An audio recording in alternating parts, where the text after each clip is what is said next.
Okay, hello everyone. This is my first time using this program. So if in the chat you can let me know if the image and or the sound is working well, just say everything's working fine, Bhante.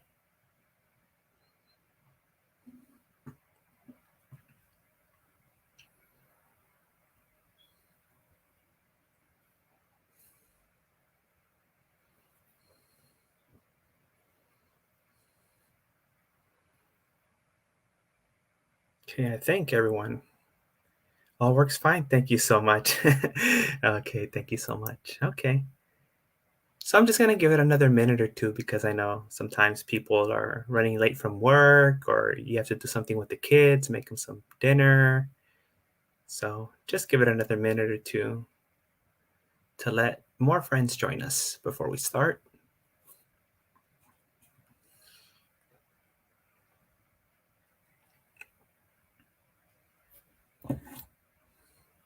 Yeah, so hello to everyone out there. I see some names that I recognize from my previous live streams and time at Empty Cloud. Hello to everyone. Um, and happy Diwali to everyone. The triumph of light over darkness, right? Righteousness, goodness uh, over bad. Gita, yes.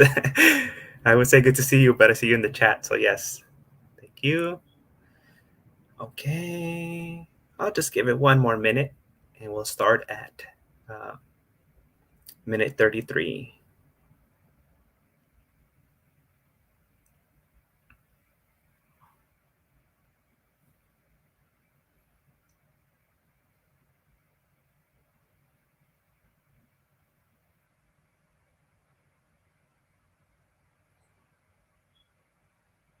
Okay, just waiting a little bit more. Okay. Okay, I think we gave him enough time. Give him 3 minute grace period. Okay, so let's go ahead and start off today with the practice of the Brahma Viharas. We'll be practicing metta meditation. So there's many ways you can go about this. And if you have your own, Brahma Vihara metta practice, I encourage you to just keep cultivating that practice that you have. The way that I practice it is by first generating loving kindness towards myself, metta towards myself. I begin to create an intention of may I be well, happy, comfortable, and peaceful. And then I spend about, 2 or 3 minutes on that. And then I begin to think about all beings in this vihara, in this temple, in this house. May all beings in this vihara, whether large or small, human or non-human, known or unknown, be well, happy, comfortable, and peaceful. Or simply may all beings in this place be well, happy, comfortable, and peaceful. Then again, I spend another 2 or 3 minutes here.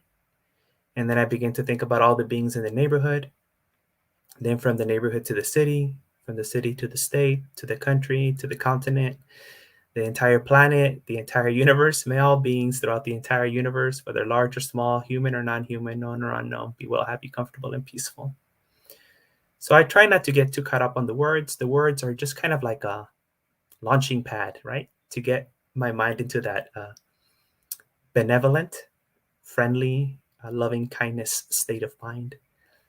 And I found it useful sometimes when, I'm not really feeling it. I'll bring up an image, I'll try to use some imagery of maybe like some being that's in the temple. Maybe I'll think about the other monks, or the cats outside, and to bring up that metta feeling. And once I get that metta feeling, I let go of that imagery and I continue back with just a general sense. May all beings in this area be well, happy, comfortable, and peaceful. So both the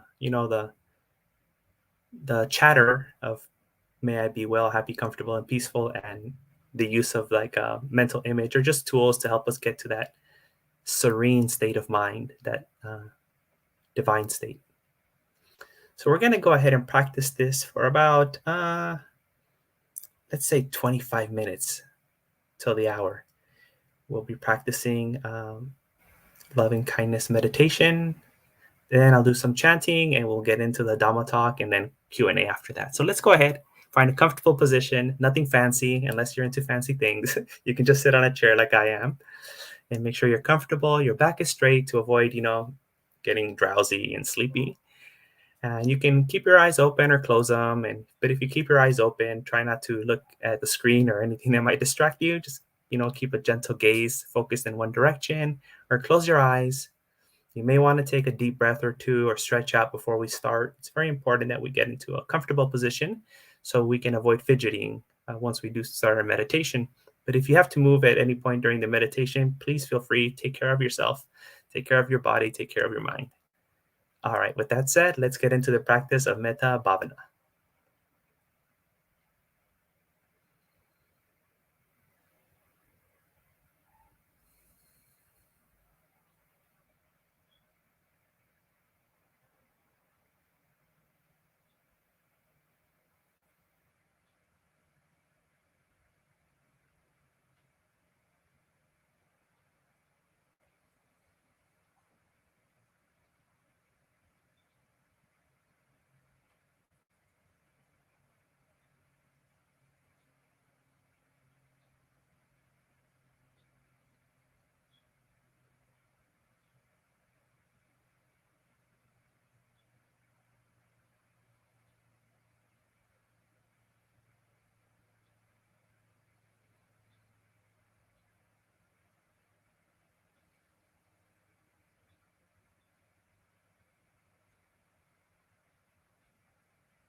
So now that your mind is calm,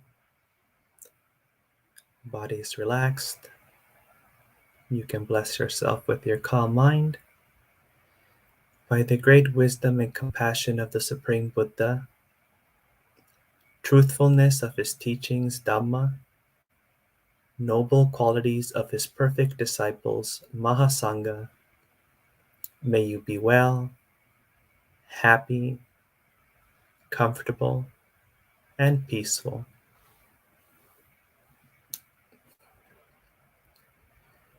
Sabitiyo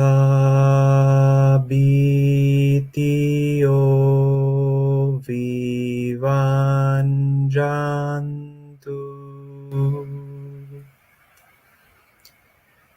Saberogo vinasatu.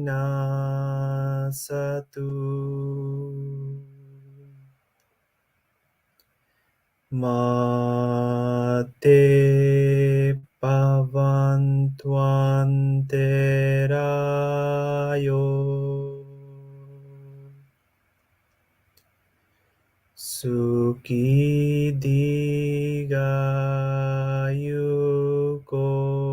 bhava.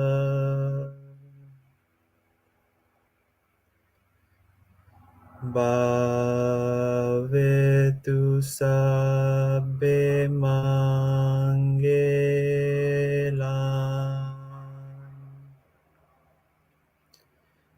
Rakantu sabbe devata.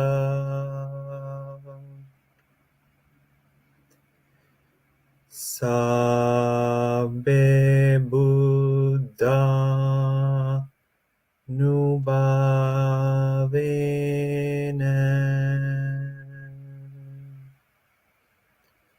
Sabbe Dhamma nubhavena.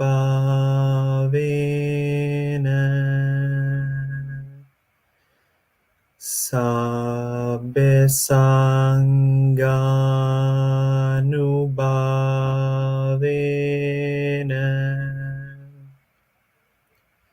Saddha soti bhavantu ti.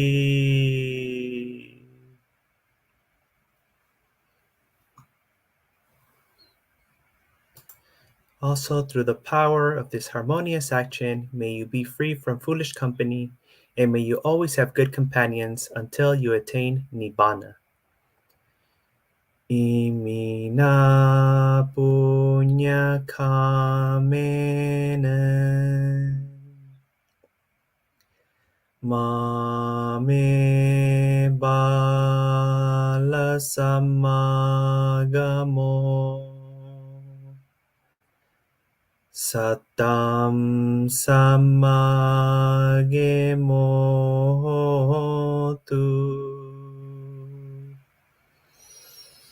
Yaveni banapatiya.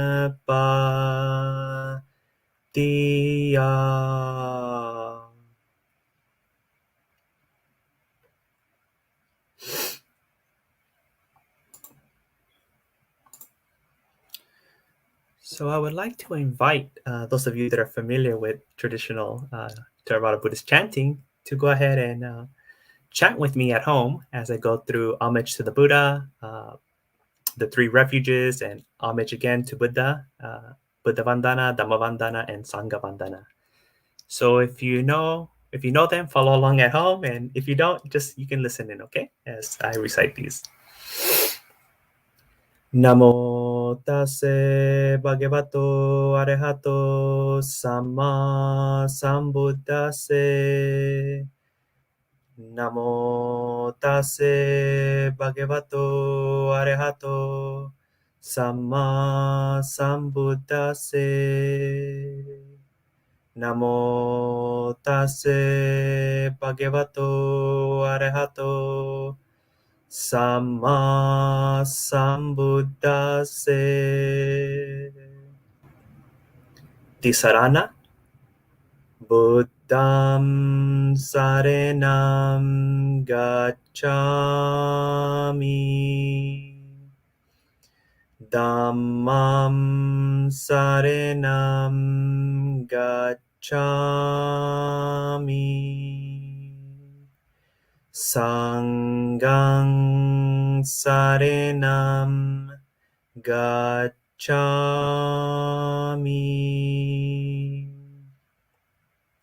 Dutiyam pi Buddham saranam gacchami, Dutiyam pi Dhammam saranam gacchami,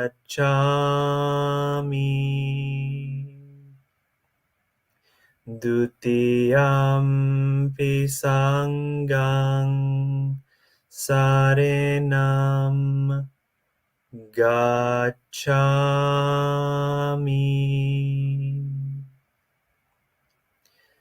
Tatiyampi buddham saranam gacchami,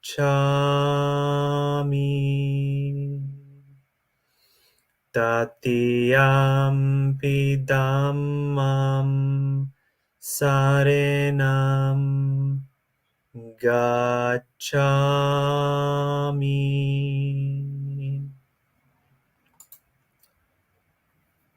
Buddha Vandana. Iti piso bhagava areham samma sambuddho vicacharane sampanno suketo lokavidu anuttero purise dhammasarati saddha deva manusanam buddho bhagavati.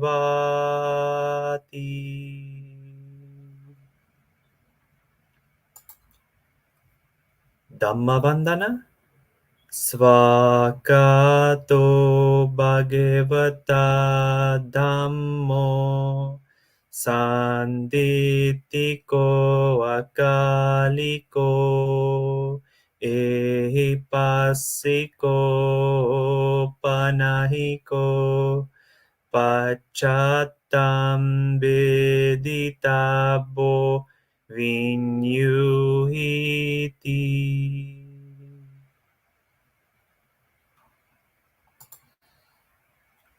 And last but not least, Sangha Vandana.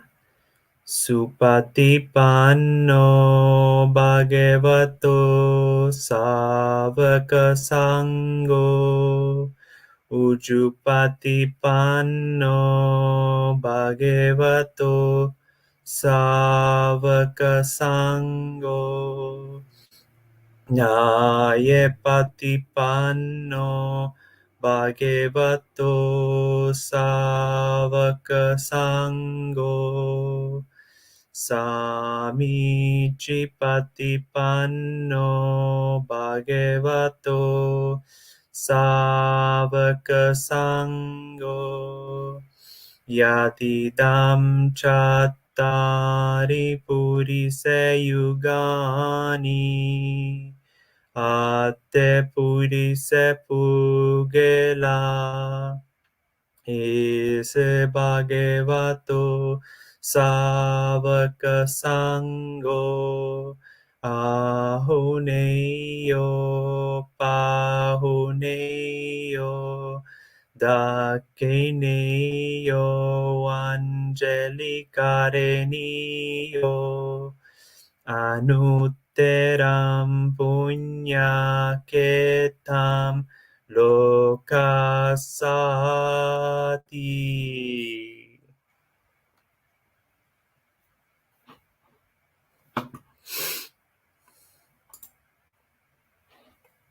I hope the chanting wasn't too much for all of you out there. But I find it's a good way to transition between our meditation and Dhamma talks. instead of just going from meditation to this kind of like, very active thinking, trying to understand and reason out, we can make a slow transition, peaceful transition, and create a more calm relationship between the sounds and the interpretation we're giving to those sounds, and through chanting, which is very soothing and creates saddha. And saddha is, critical, very important, crucial for the Buddhist path. And chanting is such a beautiful thing. And in Sri Lankan temples during this Katina time, there's like we chant for like 6 hours the day before the Katina ceremony at night. It's a Sri Lankan tradition. So this is the very classic, Sri Lankan style to, a lot of chanting into the ceremonies all the time, doing the parita or doing the mahaparita before the thing. Thank you for the slower chanting pace. Oh, thank you so much. Meditation. First, prepare our minds by bringing the mind to the present moment. And then, so there's a question already. Let me see. Bhante, for the metta meditation, is it not needed to first prepare our minds by bringing the mind to the present moment and then quiet the mind of thoughts, then start? No, it's not. It's not necessary. I've never come across it that I remember saying that it's necessary first to calm the mind. So the Brahma Viharas can be a practice of, in and of itself, separate from our mindfulness practice. So you can, when I go on public transportation, I take the train or the bus. I just start wishing everyone well. So it's really about the intention and the state of mind, the mood, the tranquility of mind, and that goodwill towards all beings. Very well. So today I wanted to talk about the attha, loka, Dhamma. Attha, loka, Dhamma. Does anyone know what attha, loka, Dhamma means? Maybe we have some very learned Dhamma practitioners here. Maybe you can put it in the chat if you know what attha, loka, Dhamma is, right? Attha, loka, Dhamma.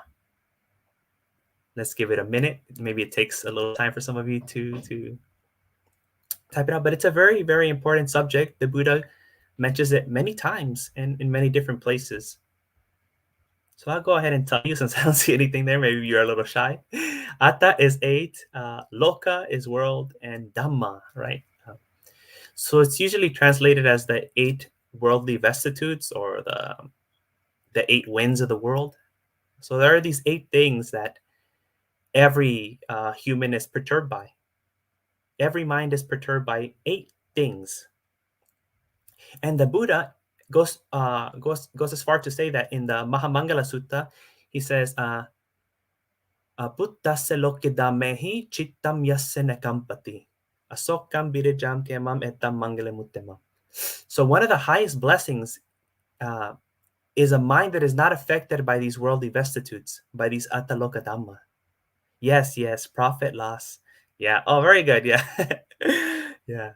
So, it's one of the highest blessings is not to be perturbed, the chitta not to be perturbed by these 8 worldly things. Starting off, it goes in pairs, so they're parallels. Starting with labha, alabha. So labha means gain. Alabha, right, is a negation of the labha, so like loss, no gain. So many of us, and in the world in general, is very concerned about gaining, and our daily activities, our thinking, our speaking, our behavior is motivated by gaining and is perturbed by gaining. Instead of, confidently, calmly, joyfully accepting nice things when they come to us, because we work for them and we earned it in a righteous way, we become excited. We get carried away by them, right? And then our mind inclines towards more about the gain than the actual good work that we're doing to get there, and the just work. and the wholesomeness of how we got those good results, how we got that wealth, whether it be wealth through having good relationships, or wealth through material things, or wealth through whatever way, gaining, whichever way we do. We focus more on that excitement, wanting that excitement of the gain than of the good deeds that were done to obtain that gain. So that's one thing that perturbs our mind, right? Since the moment that we wake up to when we go to sleep, um, we're coming in and out, and if not completely dominated by, what can I get out of this day? And trying to get things, right? And usually not in the wholesome way, like how can I help people, or how can I make myself better? It's usually in other ways, right? Like how can I get the most pleasure, or like how can I get more known, famous, or how can I make more money or get more stuff? So our mind becomes perturbed by gain. When we get something, when we win something, when we receive something, our mind can be shaken and excited by this. And that takes us away from the calm, cool, serene state of mind that we're looking for. And then we have alaba. Alaba means loss. So definitely when we lose things, right? If you lose your phone, people go, crazy. You'll go crazy if you lose your phone. Many people, they'll become distraught. They'll grieve. It's a complete, perturbation of the mind. The mind starts jumping all over the place, wondering, freaking out about where one's phone is, or if you're missing some money, or if your car gets stolen. So when we lose things, our mind becomes very perturbed, and it's far from tranquility, far from serenity, far from purity. So on both sides, either on the extreme of gain or on the extreme of loss, we find extreme perturbation, and in between we find more subtle levels of the shaking of the chitta, the shaking of the mind. Then we have yasa, ayasa. So yasa is fame, and ayasa is like being infamous, right? Like having a bad reputation. So there's like yasa, good reputation, and ayasa. So most of us also are looking to be known, right? To have a good reputation. We seek validation. We want people to praise us. We are always looking for these things. And these things also perturb our mind, take us away from seeing things clearly, from a tranquil, serene state of mind. Just think about, when you hear about someone, commenting about something good that you did, or you hear about that people think well about you, or that they praise you, or that you're very esteemed, right? Or you receive some title, and because of that title or that achievement, you have a good name. It conduces very easily to pride, to self-centeredness, to egocentrism, and all these kinds of things. So fame is also something that people are seeking, and especially nowadays with the internet, fame is very dangerous, toxic, and people do all kinds of strange things in the pursuit of this fame, and it takes them away from living the dharmic life, the good life. And also, if you have a bad fame, right, especially like if some of you can remember high school and middle school, when it's all about your reputation, uh, if you have a bad reputation, it's like it's the end of the world to you, especially as a teenager. That's like the worst thing that can happen to you, right? Having a bad reputation, or not having any reputation, not being known either, right? Feeling isolated. That also perturbs the mind, and it leads the mind to very dark places where it's far from purity, and far from serenity, tranquility, calmness, wholesomeness, and all these things. So both yasa and ayasa, both having fame, good fame, and being known for bad things, perturb the mind and don't conduce towards wholesomeness, and don't conduce towards nibbana. Then we have ninda pasamsa. So then we have praise and blame.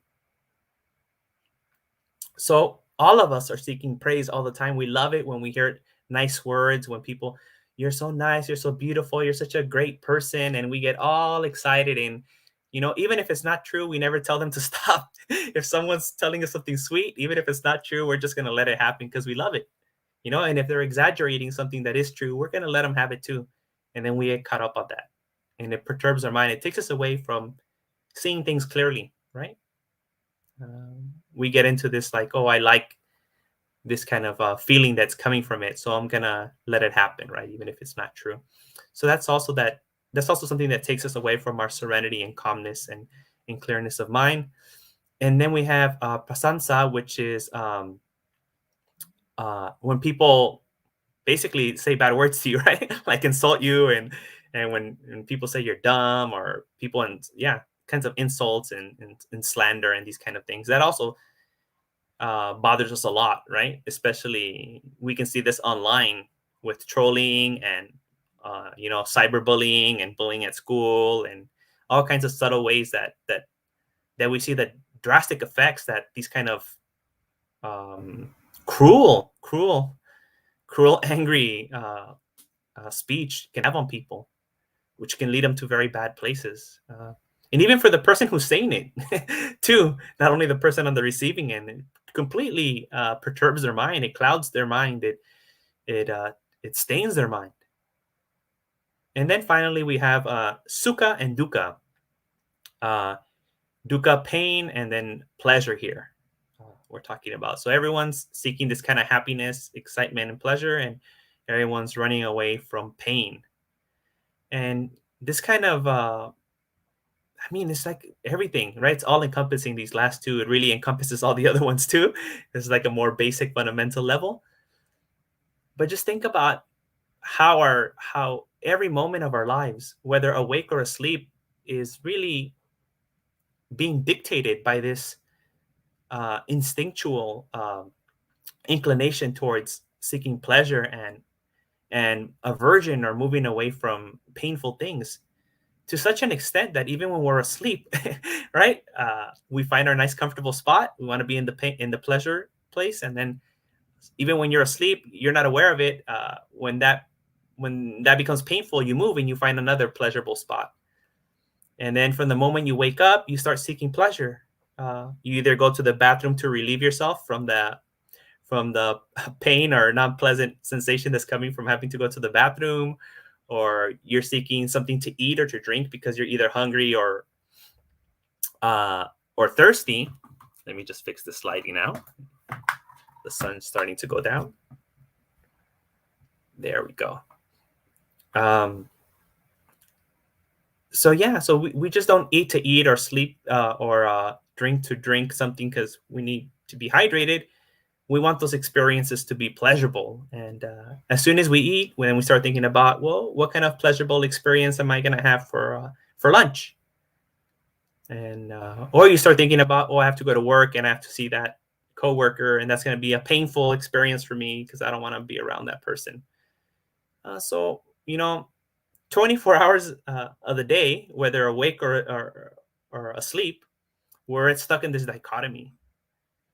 And we can't see things clearly. Our mind is not calm. It's not serene. It's agitated always by this seeking of pleasure and avoiding pain. So these are the winds that every single person is affected by every day, all the time. We might even have fantasies about these things. We might even have dreams or nightmares or negative rumination, anxiety, worry, fear about these things. But there's a solution to this, which is the Noble Eightfold Path. Ariyo Atangigo Maggo, following the Noble Eightfold Path, is the solution to being free from these worldly conditions, these 8 worldly winds that perturb the mind. The wind is such a great metaphor for this, right? We see it also when the Buddha talks about the mind and the hindrances. He says that anxiety and worry is like the wind moving the water, and so you can't see clearly what's in the bottom of the water. So in a similar way, these 8 different kinds of experiences perturb our mind and don't let it be still, calm, cool, collected, serene. So the good thing is that we have so many tools available to us. The first one would be understanding. properly understanding that life is not about, getting the most pleasure or getting the most objects or being the most famous person, being the most well-known person, or, all these kind of things, who has the most money or whatever. Life is not about that. You take a step away from, the the seeking gain, the seeking fame, the seeking praise, the seeking pleasure. If those things come to you, that's fine. If you earned them and you went about it the right way. The problem is when we're dominated by those things and we see life within that lens. And when we don't experience those things because those are our goals, then we suffer. Then we get all the pain, all the sadness, all the frustration, all the anger. But through understanding, through the panya level, through understanding, having samadhi, right view, and samasankappa, right motivation, right thoughts, we can begin to correct our lifestyle, our the way we see the world, and not have it be drawn by always seeking praise, seeking fame, seeking pleasure, seeking gain, and instead seeking those harmonious qualities, which are going to lead us towards awakening, or at least a better future state, right? A more peaceful, a more wholesome future state at a minimum. And even in the next second would be, a good thing to do, to practice, just so the next experience is a wholesome experience.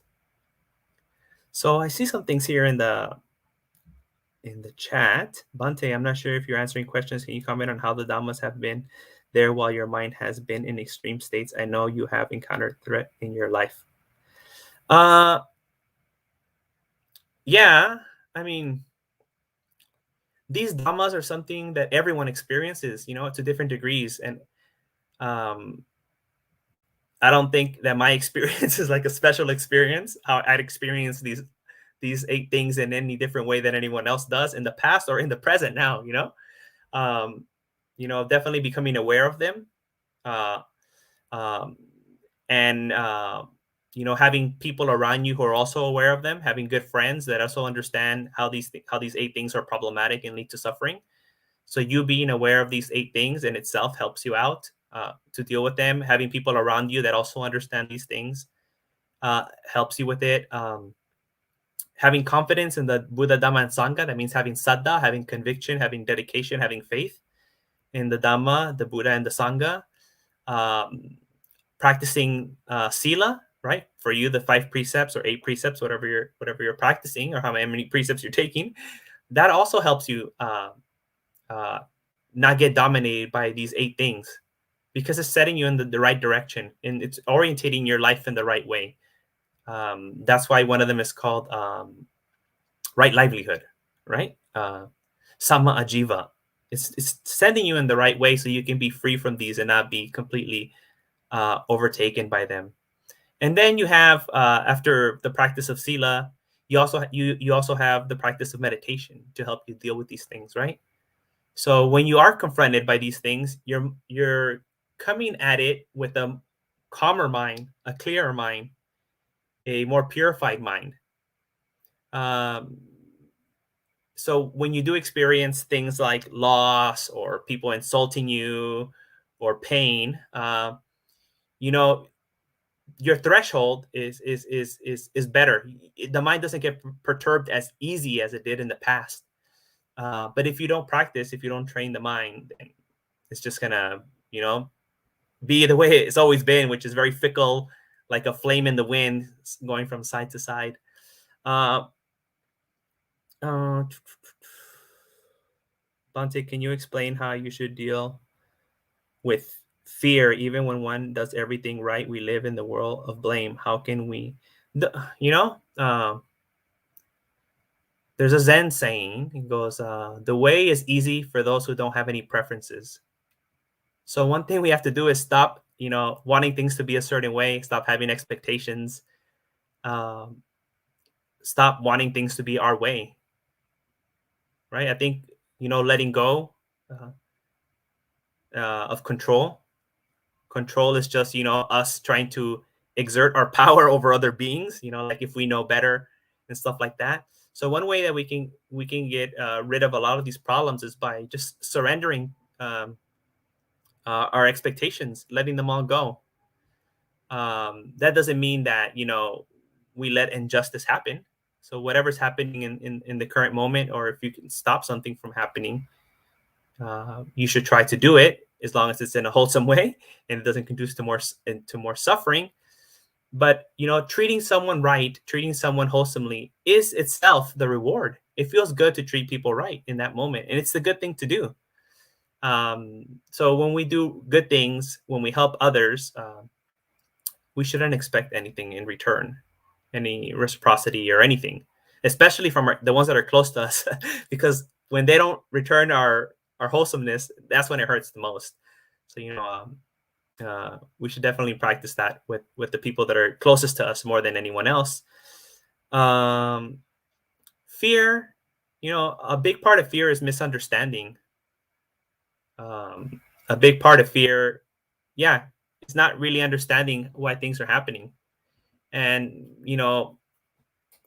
we're told certain stories since we grow up about things that we should be scared about, like death. Death is supposed to be a scary thing. But it doesn't have to be. It doesn't have to be a scary thing. There's many cultures that celebrate death. There's many cultures that, after the person passes away, they have like parties and a good time about it.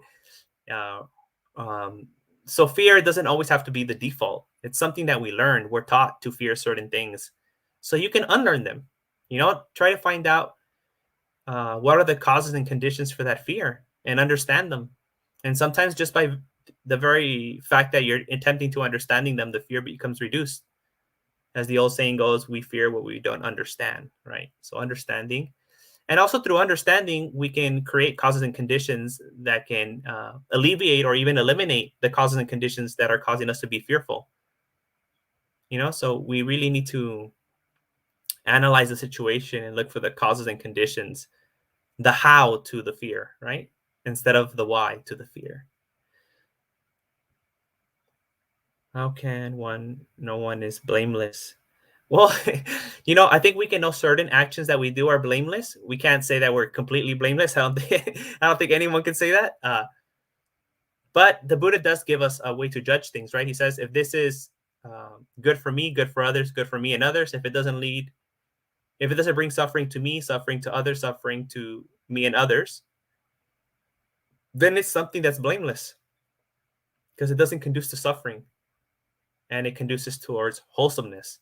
And the Buddha goes as far to say that before we do something, we should make this analysis, right? Is it good for me, good for others, good for me and others? While we're doing it, we should check, is it good for me, good for others, good for me and others? And after we do the action, we look at the results, the effects, and we check if it's good for me, good for others, good for me and others, right? So that's a way that we can check if it's blameless or not, so that one can keep confidence. Confidence. I'll just gonna skip that for today. I see some other ones. You're asking some other questions down here too. I meant, like, if you do everything right, someone can come after you legally and try to sue you. Yeah. This is America. People can sue for any reason. Doesn't mean they're going to win, right? But it's still very uncomfortable to go through that legal process. But we can't control other people. Just give it up. There's no way to control other people. And that just brings more dukkha. How can one live fearlessly? Knowing that one is, practicing Dhamma, one is cultivating oneself in wholesome states, and also not doing bad things. So that's the best way to be fearless, is to practice wholesomeness, right? In speech, body, and thoughts.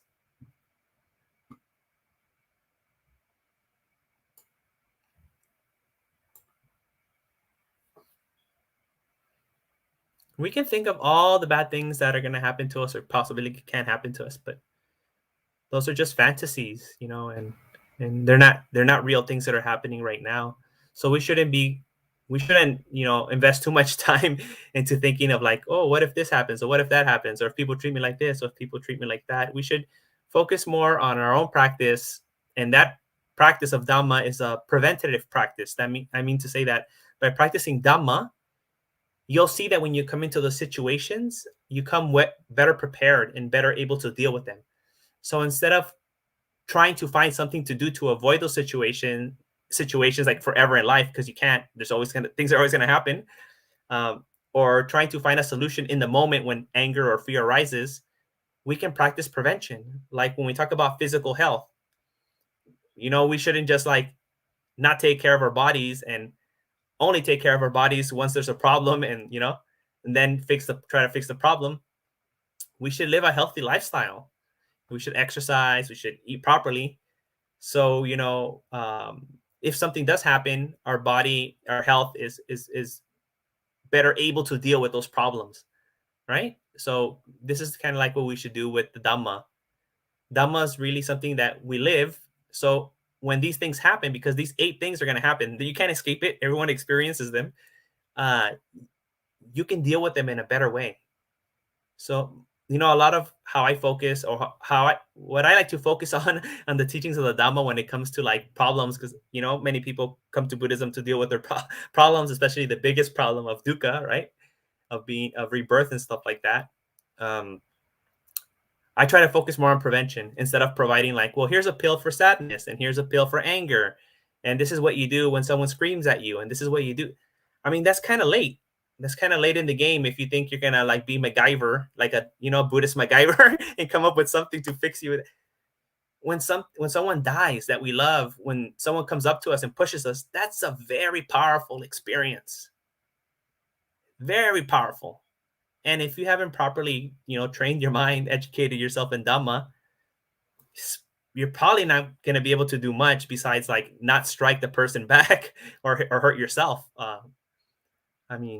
But if every day we're practicing, when we come across the situations, we won't be as heavily influenced or impacted by them. And there, I think, is like where the real focus of practicing Dhamma should be, right? On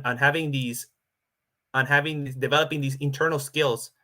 So when we do come across these things, which we can manage them in a better way, instead of trying to find tricks to deal with these things when they do happen. What would be Samma Sankappa in the face of fear? So Samma Sankappa really has to do with your motivation or intention, right, about doing things, and it's really related to your thinking, how you're going to think, how you're going to speak, and how you're going to act. So we have Nekkhamma, Abhyapada, and Avihimsa, which is renunciation, non-hatred, and cruelty. Or we can flip it the other way and say like giving, charity, selflessness, loving kindness, and compassion. So when that kind of thinking, that kind of intention, that kind of motivation is going to drive us to fulfill the next 3 steps of the Noble Eightfold Path, which is right speech, right action, and right livelihood. Right. So this good motivation, good intention, good thinking is in the service of keeping sila. That's what it's really about. That's why like they're presented in that order. With fear, I mean, we can take the Karaniya Metta Sutta, for example, right? The monks went to go practice in the forest. They were disturbed by some like tree fairies or tree spirits. And the Buddha told them to practice loving kindness meditation so they can get over their fear. So that's one way you can deal with it, through the practice of loving kindness is one way to overcome fear. Yes, Gita, thank you. Can you speak about breath meditation, how to follow rise and fall and not control the breath? Yeah, so you're not controlling the breath all day, right? So just do what you do every day, all day. Just do that and just watch it, right? Just watch it. Like it's happening right now. And then all you have to do is now turn your attention towards it. And that's it. I think, our society, our culture is very control driven. So then, we see everything through the lens of control. It might be like a very subtle motivation that we have to do it that's dominating us. So even when we turn to the breath, something that we're just supposed to watch, that sense of wanting to control, right? To be in charge of it. Like I'm meditating. This is serious business. Like I should be in control of the meditation or something like that. So in the beginning, we just have to observe. If we look at the, Anapanasati Sutta and Satipatthana Sutta, the Buddha just says, yeah, one knows, right? So just focus more on just watching and not trying to expect anything from it, or not wanting anything from it, or not taking it too seriously. And, kind of like if you're like if you're fishing. I don't know if you've ever gone fishing and just kind of chill out, right?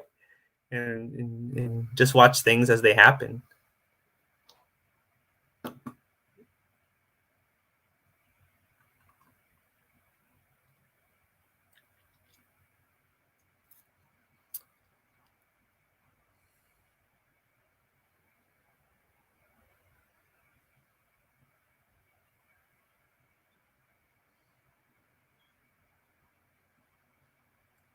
Well, we can say, for everything, we can say, on the what is the underlying clinging that drives the eight worldly winds?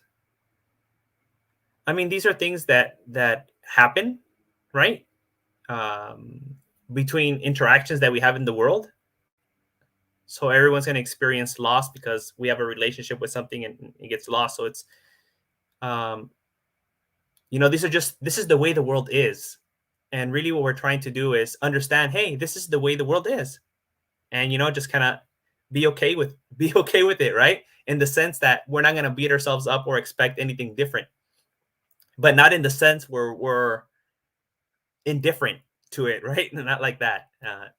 So it's like a healthy distance that we have to create between these situations that are going to happen to all of us.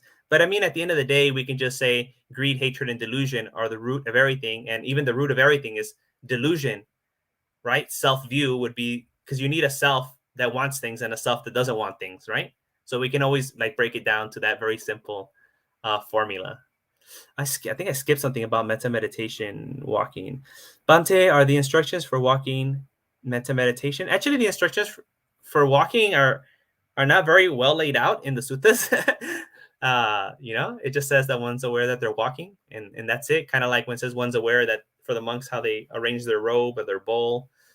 Different teachers have different ways of explaining it. Like, they break it down into like 4 steps, or just walk, just walk and be aware that you're walking. Or I have seen some teachers teach metta meditation with walking.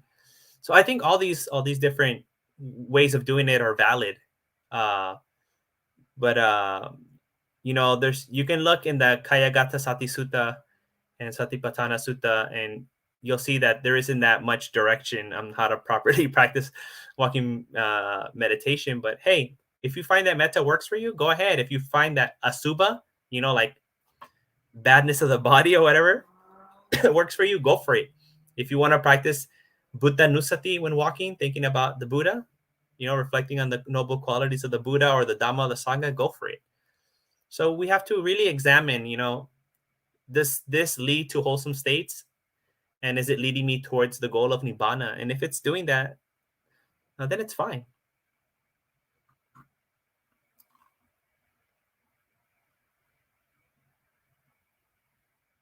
Yes, Sam kind of got to where I was saying. Jim too. Yeah.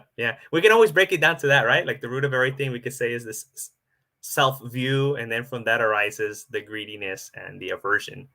And that would always be the root of all these things, of all the problems in the world, not only clinging and desires, but of conflict and stealing and wars and, the neighbor moving your trash can. All kinds of problems come from this kind of conflict. Okay, everyone, I think we're just, now just going in circles for a bit, right? Keep coming back to the same thing and nothing really new's coming up. So then for this month, every Thursday, I'm going to be doing this